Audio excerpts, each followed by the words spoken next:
नमस्कार नमस्कार नमस्कार बच्चों। तो कैसे हो आप सभी बच्चों का एक बार फिर से स्वागत करते हैं हम बायोलॉजी की इस बेहतरीन सीरीज में, जिसमें बेसिकली हम लोग क्लास 10th के पूरी बायोलॉजी को कवर करने वाले हैं। और सबसे पहले हमने केमिस्ट्री के पहले चैप्टर जो कि रासायनिक अभिक्रिया और समीकरण, जिसको जोरदार तरीके से कवर कर लिया है। तो अगर आपने अभी तक उस लेक्चर को उस चैप्टर को नहीं देखा है तो आप उस लेक्चर को देख लोगे। कैसे देखोगे? तो इस लेक्चर के डिस्क्रिप्शन में उसका लिंक मिल जाएगा, या फिर चैनल के माध्यम से आप प्लेलिस्ट में जाकर पूरी वीडियो को आप देख सकते हो। ठीक है। और उससे पहले केमिस्ट्री का बेसिक भी कवर किया गया है, तो आप उससे भी देख सकते हो। ठीक है। तो आज का लेक्चर बायोलॉजी का जो पहला चैप्टर है जैव प्रक्रम, इस पे आधारित होने वाला है। और जैव प्रक्रम एक छोटा सा टॉपिक है, पोषण। तो हम लोग बेसिकली पोषण को सबसे पहले कवर करने वाले हैं, और ये जैव प्रक्रम का चौथा लेक्चर होने वाला है। अर्थात पीछे हमने 4 लेक्चर को बहुत ही अच्छे तरीके से कवर कर लिया है। अब प्रश्न ये उठता है कि पीछे हम लोग कौन कौन से टॉपिक को कवर कर लिए हैं। तो उसमें हमने कवर किया था सबसे पहले कि आखिरकार ये जैव प्रक्रम होता क्या है। हम लोग क्या जनन को जैव प्रक्रम बोल सकते हैं? अगर नहीं तो क्यों नहीं? नियंत्रण एवं समन्वय को क्या हम लोग जैव प्रक्रम बोल सकते हैं? अगर नहीं तो क्यों नहीं? हमारे बॉडी में पाचन तंत्र का क्या रोल है? हमारे बॉडी में श्वसन तंत्र का क्या रोल है? हमारे बॉडी में परिसंचरण तंत्र का, ब्लड का क्या रोल है? हमारे बॉडी में आखिरकार उत्सर्जन तंत्र का क्या रोल है? इन सारी बातों को हमने जाना था। फिर हमने जाना था पोषण क्या होता है। फिर पोषण में हमने स्वपोषण और परपोषण को डिस्कस किया था। परपोषण के प्रकार को डिस्कस किया था कि मृत जीवी पोषण क्या होते हैं, परजीवी पोषण क्या होते हैं, प्राणी संपोषण क्या होते हैं। इसके बाद मुख्य रूप से हमने स्वपोषण में ये डिस्कस किया था कि जो भी हरे पेड़ पौधे होते हैं वह स्वपोषी होते हैं। तो वहाँ पे 2 टर्म था, एक था स्वपोषण और एक था स्वपोषी। तो स्वपोषी शब्द का यूज हम लोग जीव के लिए कर रहे थे, और स्वपोषण शब्द का यूज हम लोग पोषण की विधि के लिए कर रहे थे। ठीक वैसे विषम पोषी या परपोषी शब्द का यूज हम लोग जीव के लिए करते हैं, और विषम पोषण का यूज हम लोग पोषण की विधि के लिए करते हैं। तो ये तमाम बातें को हमने पिछले 4 लेक्चर में कवर कर लिया है। अगर आपने अभी तक उस लेक्चर को नहीं देखा है तो आप उस लेक्चर को देख सकते हैं। कहाँ से देख सकते हो? तो इस वीडियो के डिस्क्रिप्शन में आपको बायोलॉजी के प्लेलिस्ट का लिंक मिलेगा, आप वहां से देख सकते हो। या फिर आप चैनल के प्लेलिस्ट में जाओगे और वहां पर बायोलॉजी का आपको मिल जाएगा प्लेलिस्ट, वहां से आप देख सकते हो। ठीक। और आज के इस लेक्चर में मुख्य रूप से हमें जंतुओं में पोषण टॉपिक को डिस्कस करना है। जंतुओं में पोषण कहने का मतलब है जो भी हम लोग जैसे जो जीव हैं, जैसे बर्ड हो गया, एनिमल हो गया, ये अपना पोषण कैसे प्राप्त करते हैं। और हमने आपको बताया था पोषण प्राप्त करने का मतलब होता है भोजन को खाना, उसको डाइजेस्ट करना और उसका आवश्यकता अनुसार यूज करना, ऊर्जा बनाने के लिए या और काम के लिए। ये सारा काम होता है जीव को जिंदा रहने के लिए, और जीव जिंदा रहने के लिए जो भी काम करते हैं उन सभी प्रक्रम को सम्मिलित रूप से हम लोग जैव प्रक्रम बोल देते हैं। ठीक है। तो ये पोषण, जंतुओं में पोषण भी जंतुओं को जिंदा रहने के लिए अनिवार्य है। अभी जंतु पोषण कैसे करते हैं, आज के इस लेक्चर में मुख्य रूप से हम लोग यही बात को डिस्कस करने वाले हैं। ठीक है। तो चलिए आज इस लेक्चर का शुभारंभ करते हैं। तो आज का लेक्चर का हमारा गोल होने वाला है जंतुओं में पोषण। ठीक है। तो मेरे पास इसको लेकर देखो, मेरे पास बहुत सारा पीपीटी बना हुआ है कि मैं ये पीपीटी के माध्यम से आपको बताने वाला हूं कि अमीबा में पोषण कैसे होता है, फिर अमीबा क्या होता है, फिर अमीबा में पोषण की प्रक्रिया क्या क्या होती है, कितने चरणों में पूर्ण होती है, फिर हम लोग पढ़ेंगे कि आखिर उन सभी प्रोसेस का मतलब क्या होता है, फिर हम लोग इस प्रक्रिया को डिटेल में जानेंगे, और फिर हम लोग मनुष्य में पाचन को भी डिस्कस करने वाले हैं। तो ये पीपीटी मेरे पास बना हुआ है, लेकिन सबसे पहले मैं अपने हाथों से आपको कुछ बातें बताता हूं, क्योंकि जो बात हम हाथ से लिख सकते हैं ना, जो बात अगर हमको कंसेप्ट समझ में आ गया तो भाषा हम अपने आप सीख जाएंगे। अगर भाषा सीखना नहीं है, हम हमेशा बोलते हैं आपका जो बोर्ड एग्जाम है उसमें ऑब्जेक्टिव तो है, लेकिन कंसेप्ट के साथ आपको भाषा भी लिखने आना चाहिए। अगर आप भाषा नहीं लिखते हो तो आपको भाषा रटने आना चाहिए। तो या तो आप भाषा लिखना सीख जाओ या फिर भाषा रटना सीख जाओ। आपको कुछ भी करे, कुछ तो करना होगा। तो सबसे पहले थोड़ा सा हम पानी पी लेते हैं, उसके बाद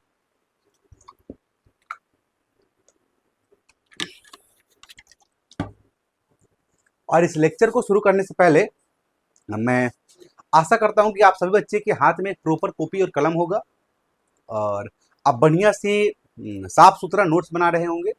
तो चलिए, बहुत इंट्रो इंट्रो खेल लिया, अब हम लोग कंसेप्ट की बातें करते हैं। मेरा सबसे पहले एक टॉपिक है अमीबा में पोषण। अब बोलोगे कि आप जंतुओं का पोषण कहा कि अमीबा का लेकर चले आए। देखो, जंतुओं में हम सभी आएंगे और ये अमीबा भी आएंगे, जंतुओं में हम सभी आएंगे और अमीबा भी आएंगे। तो हम लोग जो है ना, ये कॉम्प्लेक्स जंतु हैं, जटिल जंतु है। तो सबसे पहले हम लोग किसी सरल जीव को उठाते हैं और सरल जीव के अंदर पाचन की क्रिया कैसे होती है, कैसे ऊर्जा बनता है, कैसे वह खाना को डाइजेस्ट करता है, इन सभी बातों को जानते हैं। और एक बात बताएं, ये अमीबा में जो सरल जीव है, इसके अंदर जो जो प्रक्रिया होता है ना खाना को पचाने में, अवशोषण करने में, वह सारा प्रक्रिया हम जैसे जीवों में भी होता है। तो सबसे पहले हम अमीबा को समझते हैं, उसके बाद हम समझेंगे मानव में पोषण कैसे होता है। ठीक, चलिए। तो सबसे पहले अगर हम बात करें अमीबा में पोषण, तो पोषण का मतलब क्या होता है? खाना को ग्रहण करना। पोषण का मतलब होता है खाना को ग्रहण करना, पचाना और उसका आवश्यकता के अनुसार यूज करना ही पोषण कहलाता है। तो सबसे पहले खाना को खाना। अगर आप क्लास 9th में, क्लास 10th में या फिर क्लास 8 में आप अमीबा के डायग्राम को देखे होंगे, आप अमीबा को देखे जरूर होंगे। तो ये है हमारा अमीबा। ये क्या है? अमीबा। और ये है अमीबा का न्यूक्लियस। ये है अमीबा का न्यूक्लियस। और ये बात आपको पता है कि अमीबा एक एक कोशिकीय जीव है। अमीबा क्या है? एक एक कोशिकीय जीव। ये सारी बातों को करेंगे, लेकिन अभी सुन लो, अमीबा एक एक कोशिकीय जीव है। अगर अमीबा एक कोशिकीय जीव है, एक कोशिकीय कहने का मतलब क्या है? अर्थात ये अमीबा ऐसा जीव है ना, जिसका पूरा शरीर एक कोशिका से मिलकर बना है, और ये एक कोशिका ही अमीबा का सारा काम करेगा। इस अमीबा को जिंदा रहने के लिए जो जो काम करना होगा ना, बस इस अमीबा का एक ही कोशिका वह सारा काम को करेगा। तो अगर ये कोशिका है, मतलब कहने का मतलब क्या है, अगर ये कोशिका है तो इस कोशिका के अंदर कुछ लिक्विड भरे होते हैं। आप ये बात को जानते हो, इस अमीबा के अंदर कुछ लिक्विड भरे होते हैं। और इस लिक्विड को आप क्या बोलते हो? इस लिक्विड को आप बोलते हो साइटोप्लाज्म। इस लिक्विड को आप बोलते हो साइटोप्लाज्म। इस लिक्विड को आप बोलते हो साइटोप्लाज्म। ठीक, तो ये होता है साइटोप्लाज्म। ज्यादा जटिल संरचना नहीं है, बस बहुत ही सरल संरचना है। और इस अमीबा में ये जो आप प्रोजेक्शन देख रहे हो ना, अमीबा में ऐसा जो एक्सटेंशन देख रहे हो, जो इसका प्लाज्मा मेम्ब्रेन है, ये थोड़ा एक्सटेंड हो गया है। ये जो आप एक्सटेंशन देख रहे हो, ये जो प्रोजेक्शन देख रहे हो, इसे बेसिकली ये दुनिया स्यूडोपोडिया कहती है। इसे ये दुनिया क्या कहती है? स्यूडोपोडिया। ये क्या इंग्लिश का खेल खेले हो भैया? स्यूडोपोडिया। तो आपको हम बता दें, अमीबा को अमीबा को हिंदी में हम लोग अमीबा ही कहते हैं। तो इन बच्चों के लिए हम इसको लिख दें, अमीबा को क्या कहते हैं? अमीबा कहते हैं। देखो, बहुत प्यार से यहाँ पे लिखा जा रहा है, हर चीज को बहुत प्यार से, क्योंकि कंसेप्ट सीखते समय प्यार से। और आप एक गलती करते हो, पता है क्या गलती करते हो? देखो, क्या होता है, जब भी कुछ सीखो ना, तो कुछ ऐसे सीखो कि आपके पास सदियों पड़ी हुई है।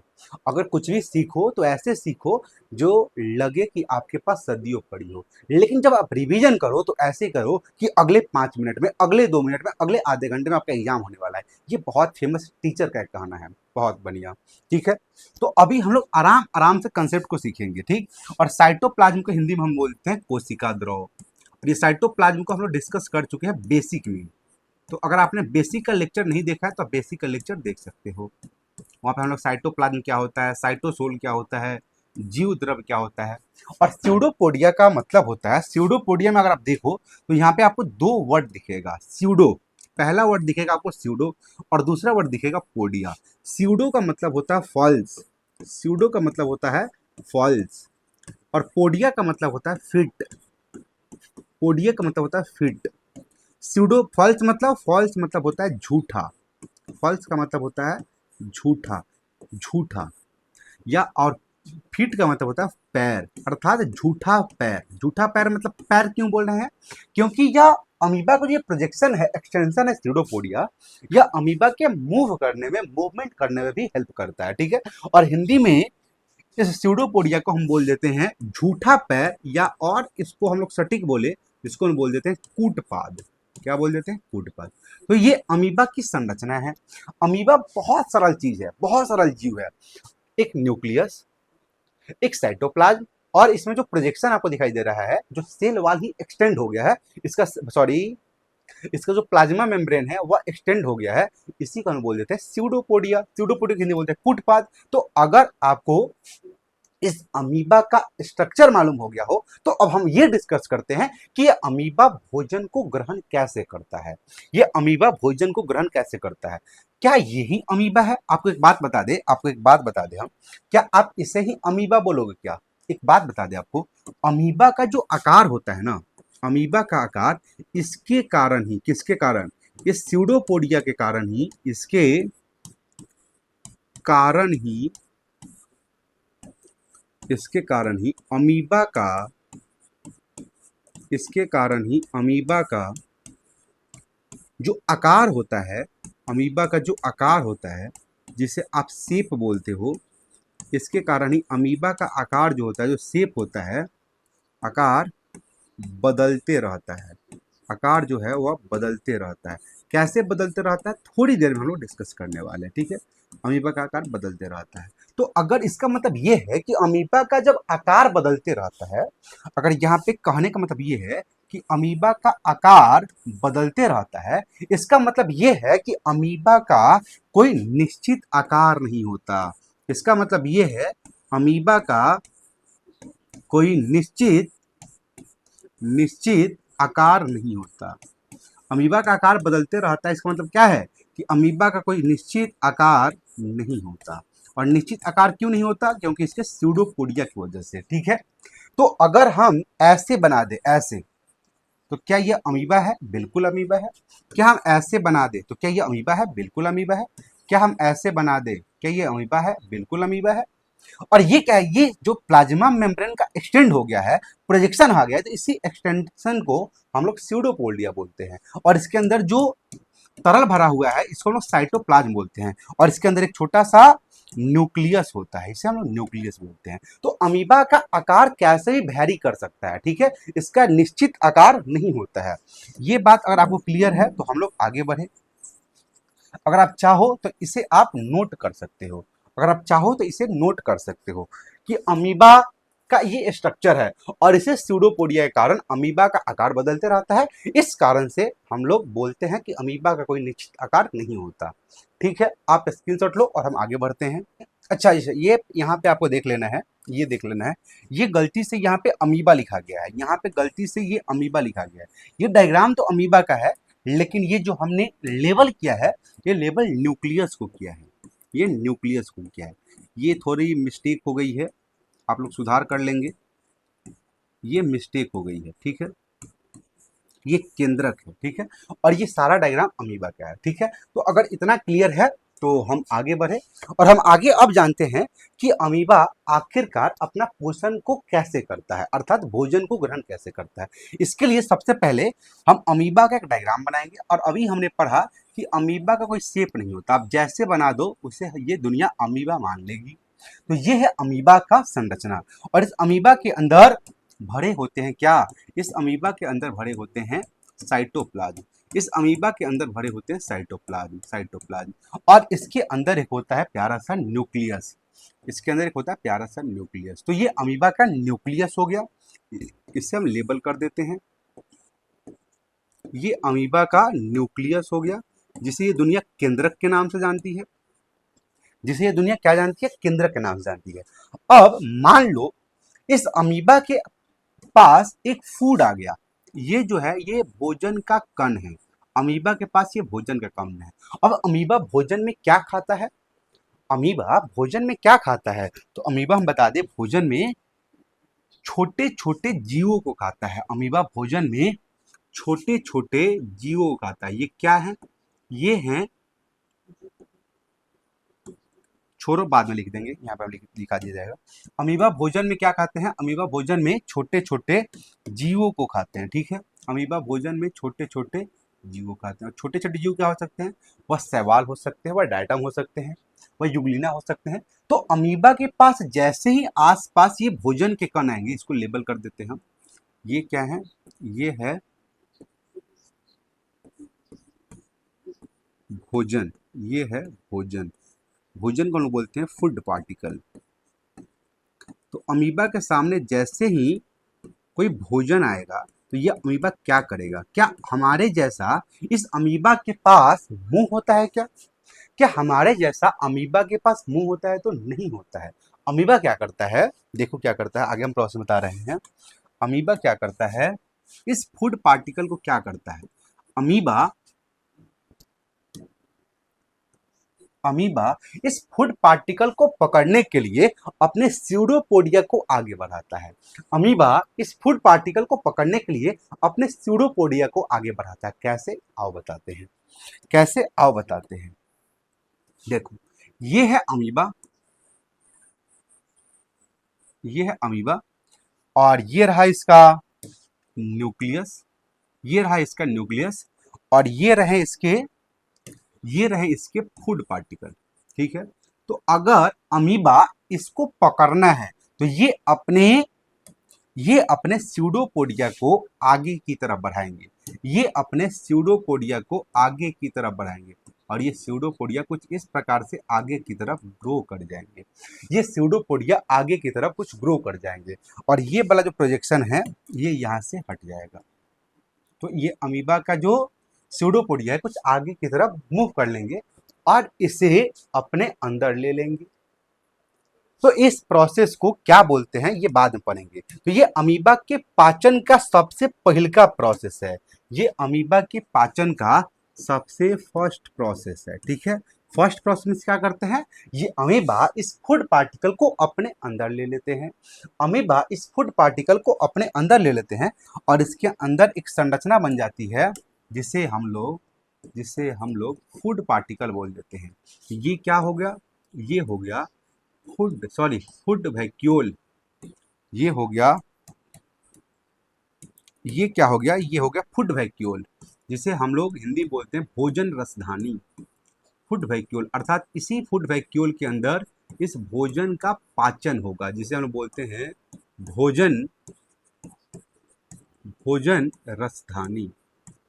भोजन रसधानी। ठीक, चलिए अब आगे बढ़ते हैं। तो पहला प्रोसेस में अमीबा इस भोजन को अपने अंदर लेगा, ये पहला प्रोसेस। अब दूसरा प्रोसेस में क्या होता है आइए जानते हैं। तो ये दूसरा प्रोसेस में क्या होता है आइए हम जानते हैं। दूसरा प्रोसेस में ये अमीबा क्या करता है, इस भोजन पे डाइजेस्टिव एंजाइम का छिड़काव करता है। अमीबा इस भोजन पे डाइजेस्टिव एंजाइम का छिड़काव करता है। एंजाइम क्या होता है सब बात करेंगे, लेकिन अभी जान जाओ कि अमीबा इस भोजन पे, ये रहा अमीबा, ये रहे अमीबा के न्यूक्लियस, और ये रहा अमीबा का फूड वैक्यूल। ये रहा अमीबा का फूड वैक्यूल। ठीक है, ये रहा अमीबा का फूड वैक्यूल, और इस अमीबा के फूड वैक्यूल के अंदर क्या है, अंदर है भोजन। अमीबा के अंदर क्या है, यह है भोजन, और ये क्या है इसको लेबल कर दो, ये है फूड वैक्यूल, जिसे हम लोग बोलते हैं भोजन रसधानी। बहुत आराम से देखना, बहुत आराम से देखना, फूड वैक्यूल। ठीक है, अब ये भोजन पर अमीबा क्या करते हैं, अब ये भोजन पे अमीबा स्राव करते हैं, किसका, इस भोजन पे अमीबा स्राव करते हैं एंजाइम का। किसका करते हैं, तो एंजाइम का। इस पे क्या स्राव होता है, इस पे एंजाइम काम करता है, इस पे एंजाइम काम करता है, इस पे एंजाइम काम करता है, इस पे एंजाइम काम करता है। और ये एंजाइम काम करके इसे छोटे छोटे सरल रूप में तोड़ देता है, और इतने सरल रूप में तोड़ देता है ना, इतने सरल रूप में तोड़ देता है इस भोजन को, ताकि यह अमीबा इस भोजन का यूज कर पाए। इस फूड पार्टिकल को इतने सरलता रूप में एंजाइम तोड़ देते हैं ताकि अमीबा इस भोजन को यूज कर पाए। आओ दिखाते हैं कैसे ब्रेक करते हैं। ये आगे की प्रोसेस है। तो ये है आपके सामने अमीबा, जैसे मन वैसे अमीबा। ठीक, ये रहे आपके सामने फूड पार्टिकल, ये रहे आपके सामने फूड पार्टिकल। ठीक, चलो ये रहे आपके सामने न्यूक्लियस। ये बार बार ड्रॉ करना पड़ रहा है, आप भी साथ साथ करोगे, जब मैं कर रहा हूं तो आप भी साथ साथ करोगे। तो ये क्या होगा, ये जो भोजन है ये भोजन का पाचन हो जाएगा, ये भोजन का पाचन हो जाएगा। ये भोजन छोटे छोटे रूप में, ये भोजन छोटे छोटे रूप में क्या हो जाएंगे, टूट जाएंगे, और कुछ भोजन इसी में जो डाइजेस्ट नहीं होगा वह इसी में रह जाएगा। कुछ भोजन इसी में जो डाइजेस्ट नहीं होगा, जैसे ये भोजन जो डाइजेस्ट नहीं हुआ है, ये भोजन जो डाइजेस्ट नहीं हुआ है इसे बोलते हैं हम लोग अपचित भोजन। ये क्या होता है? अपचित भोजन है, अपचित भोजन, अर्थात इस भोजन का पाचन हुआ नहीं है, अर्थात इस भोजन का अमीबा यूज नहीं कर सकता है। तो ये है हमारा दूसरा प्रोसेस। ये क्या है? ये है हमारा दूसरा प्रोसेस। पहला प्रोसेस में अमीबा भोजन को अपने अंदर लिया, दूसरा प्रोसेस में अमीबा इसे छोटे छोटे रूप में तोड़ दिया। पहले लिया, दूसरे रूप में तोड़ दिया। और तीसरा में क्या होता है, आइए दिखाते हैं आपको। 3 नंबर में क्या होगा? आगे अमीबा इस भोजन को क्या करता है, तो सबसे पहले हमें अमीबा बनाना होगा। तो ये है मेरे पास, ये है मेरे पास अमीबा, और ये रहा इसका न्यूक्लियस। न्यूक्लियस। अब ये जो भोजन है ना, ये भोजन, इस भोजन का जो पच गया है ये पूरी सेल में फैल जाएगा। ये भोजन पूरी सेल में फैल जाएगा। ये भोजन पूरी सेल में फैल जाएगा। ये भोजन पूरी सेल में फैल जाएगा। और ये जो अपचित भोजन है ये एक जगह पे रहेंगे। ये है अपचित भोजन और ये पूरा भोजन फैल गया। ये है अमीबा का, सॉरी, अमीबा के अंदर तीसरा प्रोसेस। ये है अमीबा के अंदर तीसरा प्रोसेस। इसके साइज को हम छोटा कर दे पहले, इसके साइज को पहले हम छोटा कर देते हैं ताकि ये बोर्ड पे आ जाए।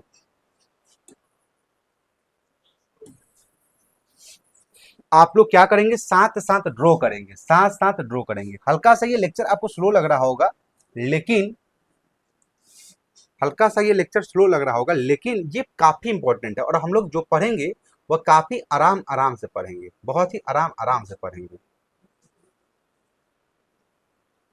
चलो यहाँ पे हम रख देते हैं, क्या करते हैं, यहाँ पे रख देते हैं, ठीक है। अब आगे आओ, ये तीसरा प्रोसेस। अब क्या होगा, अब क्या होगा आगे देखते हैं। तो अब ये भोजन पहुंच गया, अब ये भोजन का क्या होगा, अब इस भोजन का यूटिलाइजेशन होगा, अर्थात ये भोजन में ये रहा, ये अमीबा, ये रहा न्यूक्लियस। अब ये भोजन अवशोषित हो जाएंगे, क्या हो जाएंगे, ये भोजन, सॉरी, यूज हो जाएंगे किसी किसी अंग के द्वारा, जिसका यूज होगा वह यूज कर लेगा। और ये रहा अपचित भोजन। अब ये अपचित भोजन इसके लिए आवश्यक है नहीं, तो इसको क्या करेंगे, इसको हम लोग बाहर निकाल देंगे। अब बाहर निकालने के लिए इस अमीबा के पास कोई स्पेस होता तो है नहीं। अब इसे बाहर निकालने के लिए अमीबा के पास कोई स्पेस होता तो नहीं है, तो ये क्या करता है, कहीं से भी, ये क्या करता है, कहीं से भी यहां से ब्रेक होगा और यहां से भोजन को ये बाहर निकाल देगा।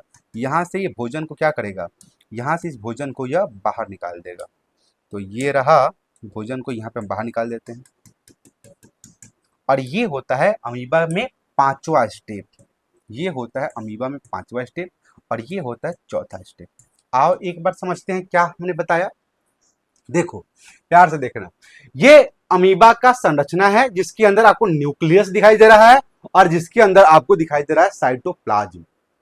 और ये प्लाज्मा मेम्ब्रेन का जो एक्सटेंशन दिखाई दे रहा है इसे हम बोलते हैं स्यूडोपोडिया, जिसके मदद से ये हेल्प करता है। अभी हम लोग बात करेंगे, ठीक है। तो अमीबा अगर भोजन करेगा तो सबसे पहले क्या करता है, इसके सामने जैसे फूड पार्टिकल आते हैं, जैसे इसके सामने फूड पार्टिकल आते हैं तो ये अपने स्यूडोपोडिया को बढ़ाता है और फूड पार्टिकल को अपने अंदर ले लेता है। ये स्यूडोपोडिया को आगे बढ़ाता है और फूड पार्टिकल को अपने अंदर ले लेता है। इस प्रोसेस को हम लोग बोलते हैं, इस प्रोसेस को हम लोग बोलते हैं अंतर्ग्रहण। इस प्रोसेस को बोलते हैं अंतर्ग्रहण। अंतर्ग्रहण में क्या होता है, अमीबा फूड पार्टिकल को अपने अंदर ले लेता है और इंग्लिश में इसको बोलते हैं इंजेशन। इंजेशन, ये हुआ पहला स्टेप, इंजेशन, ठीक। अब ये भोजन, जब इस अमीबा के अंदर चले गए तो ये अमीबा क्या करता है, इस भोजन के ऊपर एंजाइम का स्राव करता है, एंजाइम का स्राव करता है और इसे छोटे छोटे रूप में तोड़ देता है। और छोटे छोटे रूप में तोड़ना ही क्या कहलाता है, पाचन। तो अमीबा में पहला हुआ खाना को खाया और दूसरा का हुआ खाना को पचाया, जिसे हम लोग बोलते हैं डाइजेशन, जिसे क्या बोलते हैं, डाइजेशन। तो अमीबा खाना भी खा लिया, खाना का पाचन भी हो गया। अब देखो क्या हो रहा है, ये अमीबा में जो भोजन जो पच गया अब ये पूरा सेल में फैल जाता है, इसे हम बोलते हैं अवशोषण। तो ये अमीबा में तीसरा जो प्रोसेस है यह है अवशोषण। अब ये अवशोषण का मतलब क्या होता है, तो अभी हम बताए हैं कि भोजन फैल गया बॉडी में, उसको बोलते हैं अवशोषण। इसको इंग्लिश बोलते हैं एब्जॉर्प्शन। एब्जॉर्प्शन, एब्जॉर्प्शन, ठीक। ये चौथा प्रोसेस है जिसमें अमीबा अपने भोजन को यूज कर लिया आवश्यकता अनुसार, जिससे हम बोलते हैं स्वांगीकरण, जिससे हम बोलते हैं स्वांगीकरण, स्वांगीकरण। इसको एसिमिलेशन, एक बार स्पेलिंग देख लेना भाई, कहीं गलत हो सकता है। एसिमिलेशन, एसिमिलेशन, स्पेलिंग गलत हो सकता है, एसिमिलेशन। और पांचवा स्टेप जिससे ये बाहर निकाल जाता है, इसको बोलते हैं बहिष्करण, इसको हम बोलते हैं बहिष्करण, बहिष्करण, जिसे हम बोलते हैं ईजेशन, जिसे बोलते हैं ईजेशन। तो अमीबा में टोटल पोषण 5 स्टेप में कंप्लीट होता है, जिसे हम बोलते हैं अंतर्ग्रहण, दूसरे का पाचन, तीसरे का अवशोषण, चौथा स्वांगीकरण और पांचवा बहिष्करण। ठीक है, अगर इतना क्लियर है तो हम लोग आगे बढ़े। इसे आप चाहो तो नोट कर सकते हो, इसे आप चाहो तो नोट कर सकते हो, इसे आप चाहो तो नोट कर सकते हो। और बस यही बात को यहाँ पे डायग्राम के थ्रू दिखाया गया है। इसी बात को क्या किया गया है, इसी बात को डायग्राम के थ्रू दिखाया गया है।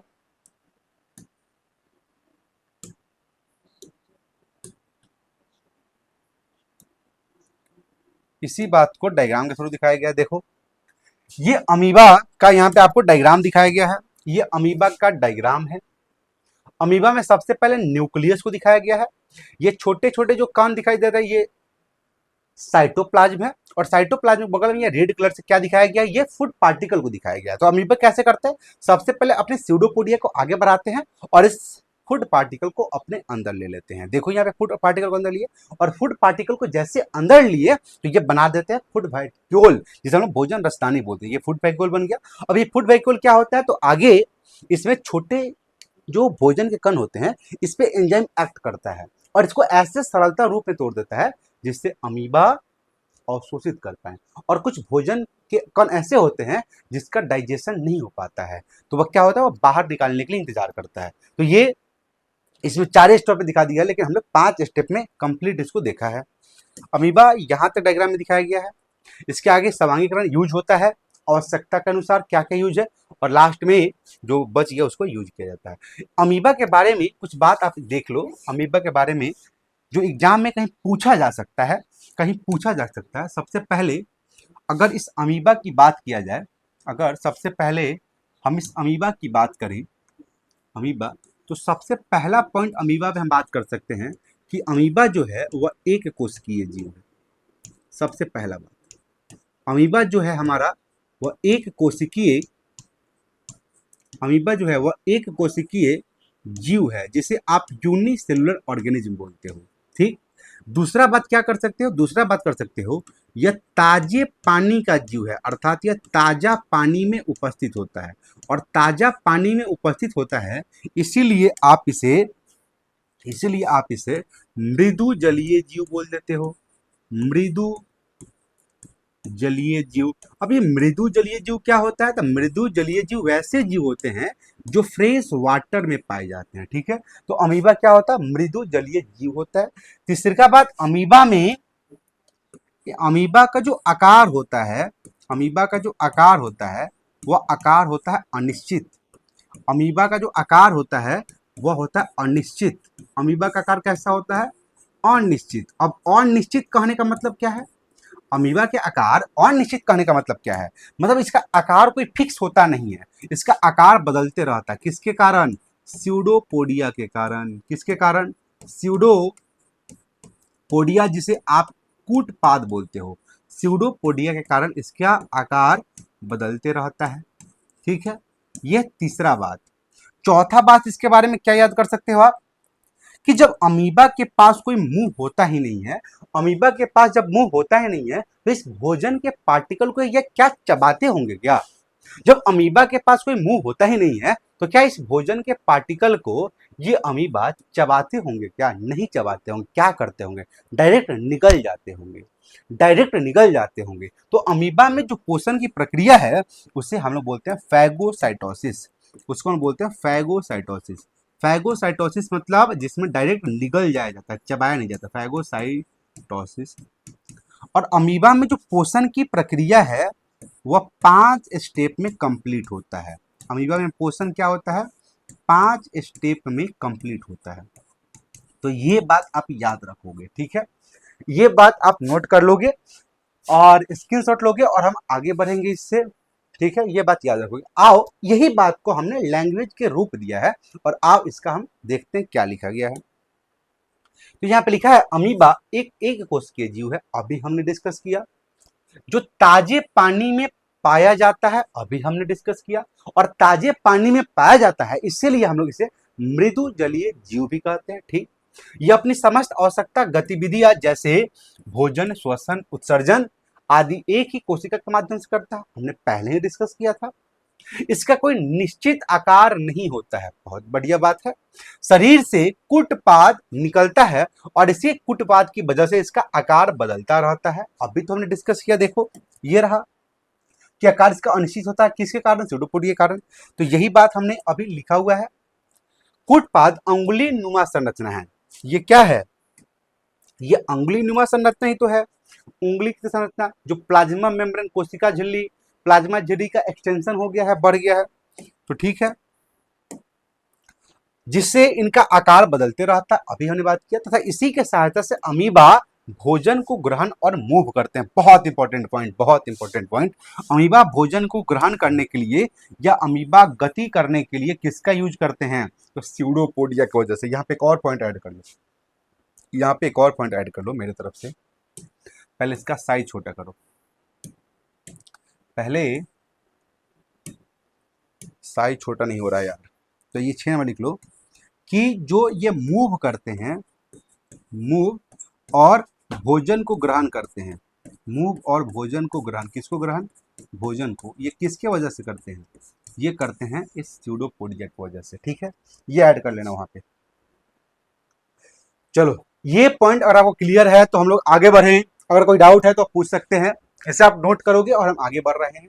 चलिए आगे देखते हैं आगे क्या है।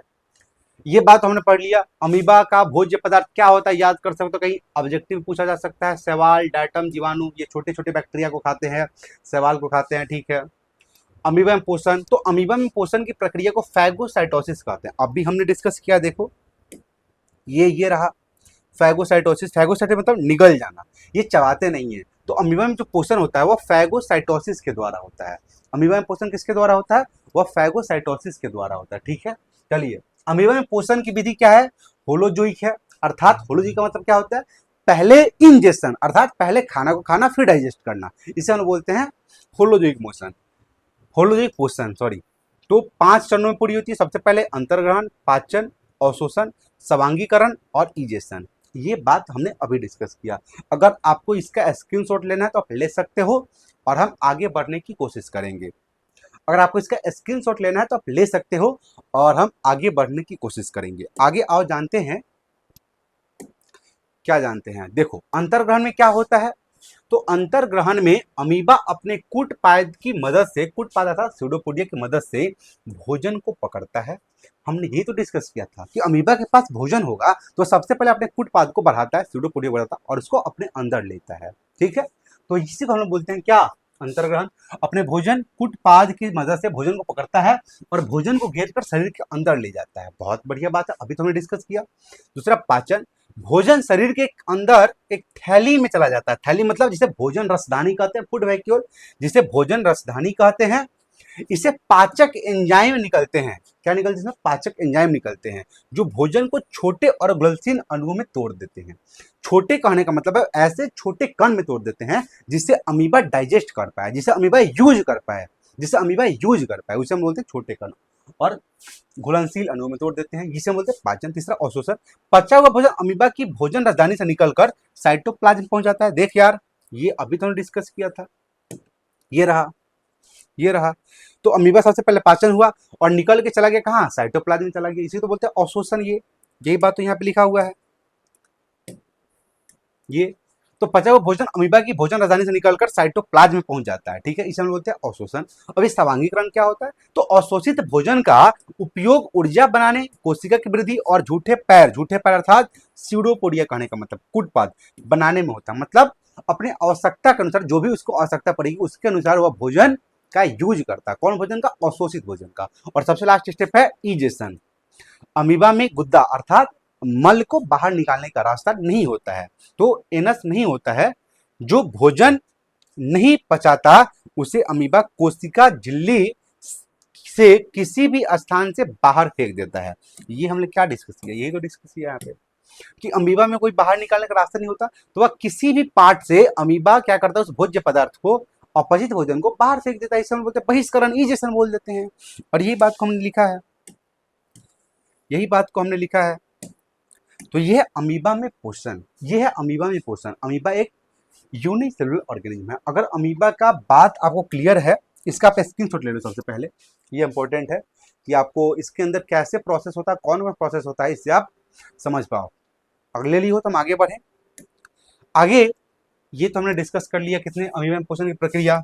तो अमीबा में पोषण की प्रक्रिया कितने होता है, तो अमीबा में पोषण होता है 5 स्टेप में कंप्लीट, 5 स्टेप्स में। और 5 स्टेप्स का पहला स्टेप क्या है, 5 स्टेप का पहला स्टेप है हमारे अंदर अंतर्ग्रहण, अंतर्ग्रहण जिसे हम लोग बोलते हैं इंजेशन। दूसरा स्टेप क्या है, जिसे आप बोलते हो पाचन, डाइजेशन। तीसरा स्टेप क्या है, जिसे आप बोलते हो अवशोषण। तीसरा है अवशोषण, तीसरा है अवशोषण। चौथा क्या है, चौथा है स्वांगीकरण, चौथा है स्वांगीकरण, स्वांगीकरण। पांचवा है हमारा बहिष्करण, जिससे ये अपचय भोजन को बाहर निकाल देते हैं, इसको बोलते हैं बहिष्करण। ठीक, अगर इतना क्लियर है तो आगे बढ़े। तो ये अमीबा पोषण की प्रक्रिया डायग्राम थोड़ा दिखाया गया है। एक होता है पैरामीशियम में पोषण। तो पैरामीशियम में भी अमीबा की तरह ही पोषण देखने को मिलता है। ठीक है, तो पैरामीशियम में ये 5 स्टेप होते हैं, लेकिन उसमें मेन क्या है, जैसे अमीबा ये कूट पात की मदद से ग्रहण करता है ना, तो पैरामीशियम अपने सिलिया की मदद से फूड पार्टिकल को पकड़ता है, अपने मुंह के अंदर लेके जाता है। वह सिलिया का मूवमेंट से उस फूड पार्टिकल को अपने मुंह के द्वारा अंदर ले जाता है, उसको पचाता है और शोषण करता है और उसका उपयोग करता है। तो ये पैरामीशियम उतना इंपॉर्टेंट है नहीं। अमीबा का एग्जाम में आ सकता है कि अमीबा में पोषण की प्रक्रिया का वर्णन करें, तो आप क्या कर सकते हो, अमीबा का ये वाला आप डायग्राम बना सकते हो और इस काम को आप लिख सकते हो, जिससे आपको 5 में 5 नंबर मिल जाएगा। अगर 5 नंबर में आए तो 5 नंबर मिल जाएगा। ठीक है, चलो अब हम आगे पढ़ते हैं। और आगे मेरा सबसे इंपॉर्टेंट टॉपिक है, जिसे पढ़ने के बाद आपको मजा आ जाएगा, जो कि है न्यूट्रिशन इन ह्यूमन बीइंग, मनुष्य में पाचन। मनुष्य एक जटिल प्राणी है, मनुष्य एक बहुकोशिकीय जीव है, अर्थात इसके अंदर किसी भी काम को करने के लिए अलग अलग तंत्र विकसित हैं। खाना को पचाने के लिए अलग मशीन चल रहा है भाई, जिसे आप पाचन तंत्र बोल देते हो। श्वसन करने के लिए अलग मशीन है, जिसे आप श्वसन तंत्र बोलते हो। ब्लड को इधर से उधर ले जाने के लिए परिसंचरण तंत्र अलग है। अपशिष्ट पदार्थ को बाहर निकालने के लिए, पूरा प्यूरिफाई करने के लिए अलग काम है, जिसको हम बोलते हैं उत्सर्जन तंत्र। तो सारा काम अलग अलग हम लोग के अंदर हो रहा है, लेकिन एक कोशिका जो कि अमीबा और पैरामीशियम है, इसमें एक ही कोशिका के द्वारा वह सभी काम होता है। तो सबसे पहले हम मनुष्य में पढ़ेंगे पाचन आखिरकार होता क्या है, मनुष्य में पोषण आखिरकार होता क्या है। तो पाचन, यहाँ पे गलती से पाचन लिखा गया, पाचन भी लिख सकते हो, लेकिन अगर इसका हिंदी मीनिंग देखो तो यहाँ पे लिखना सही रहेगा मनुष्य में पोषण। और ये पोषण कहने का मतलब क्या, पाचन कहने का मतलब क्या है, पाचन मतलब खाली खाना को डाइजेस्ट कर देना। लेकिन अगर हम पोषण बोल रहे हैं, ये पोषण और पाचन में क्या अंतर है देखो। अगर हम यहाँ पे डायरेक्ट बोले पाचन और एक हम बोले पोषण, तो अगर हम पोषण बोले तो पोषण के अंतर्गत ये पाचन भी आ जाएगा। पोषण का मतलब होता है खाना को खाना और उसको डाइजेस्ट करना। डाइजेस्ट करने का मतलब है अगर हमारे बॉडी में डाइजेशन होता है तो ऐसे छोटे छोटे कण में तोड़ देना जिससे हमारा बॉडी पहचान सके, जिससे बॉडी उसको अवशोषित कर सके, इसी को हम लोग बोलते हैं पाचन। तो अमीबा में पोषण पढ़ लिए, अब हम लोग पढ़ेंगे मानव में पोषण। ठीक है, तो मानव में पोषण को काम को करने के लिए, मानव में पाचन के काम को करने के लिए, मानव में खाना को अंदर ले जाने के लिए अलग अंग होता है, जिसे हम लोग मुख गुहा बोलते हैं, मुंह बोलते हैं। तब मुंह के द्वारा हम लोग खाना को खाते हैं। अंदर इसका पाचन होता है, जिसमें मेनली डाइजेस्टिव सिस्टम, पाचन तंत्र एक्टिव होता है। तो हमारे अंदर पाचन की क्रिया को करने के लिए एक विशेष तंत्र विकसित होता है जिसे हम लोग पाचन तंत्र बोलते हैं। तो कुछ बेसिक बात पहले जान लो, उसके बाद हम कुछ आपको पीपीटी के माध्यम से इसका लैंग्वेज दे पाएंगे, ठीक है। तो हम सबसे पहले हेडिंग लगा देते हैं मानव में पाचन। मानव में पाचन, मानव में पाचन, ठीक है। तो मानव में पाचन के काम को करने के लिए, मानव में पाचन का अर्थात है मानव में पाचन के काम को करने के लिए मानव में एक विशेष तंत्र होता है। मानव में एक विशेष मानव में एक विशेष तंत्र होता है जिसे हम लोग बोलते हैं पाचन तंत्र, जिसे हम लोग बोलते हैं पाचन तंत्र। अब ये पाचन तंत्र किस किस से मिलके बना है? तो ये पाचन तंत्र मिलके बना है आहार नाल, ये पाचन तंत्र मिलके बना है आहार नाल, आहार नाल और सहायक पाचक ग्रंथियों से। आहार नाल और सहायक पाचक ग्रंथियों से, आहार नाल और सहायक पाचक ग्रंथियों से। तो ये पाचन तंत्र मिलकर बना है। तो आज के इस लेक्चर को हम यहीं पे समाप्त करते हैं, जिसमें मेनली हमने डिस्कस किया अमीबा में पाचन होता कैसे है। आगे आने वाले लेक्चर में हमारा पोषण का आखिरी लेक्चर होगा और शायद वह थोड़ा लंबा हो सकता है, 1 घंटा के आसपास हो सकता है, जिसमें मुख्य रूप से पूरा पाचन को कंप्लीट करेंगे, जिसमें हम लोग ये जानेंगे पाचन का मतलब आखिरकार मानव में होता क्या है और शोषण का मतलब आखिरकार होता क्या है। तो आज के लिए इतना ही, फिर मिलते हैं अगले लेक्चर में। तब तक के लिए आप खुश रहिए, मस्त रहिए और मुस्कुराते रहिए हमेशा। चलिए, धन्यवाद।